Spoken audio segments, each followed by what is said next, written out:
Have you ever wanted to make a copy of a Quickbase app? Maybe you want to use it as a template for a new app?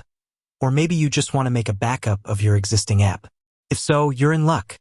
In this video, I'm going to show you how to copy a Quickbase app in just a few simple steps. Copying a Quickbase app is a great way to save time and effort. You can use it as a starting point for a new app, or you can make a backup of your existing app in case something goes wrong.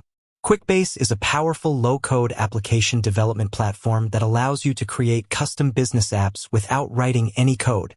Quickbase apps are made up of a number of components, including tables, fields, forms, reports, and workflows. Copying a Quickbase app is a great way to save time and effort by reusing these components. Step 1. Open the Quickbase app that you want to copy. Step 2. Click on the File menu and select Export App. Step 3. Choose a location to save your app file. Step 4. Once your app file has been saved, open the Quickbase Builder. Step 5. Click on the File menu and select Import App. Step 6. Select the app file that you saved in Step 3.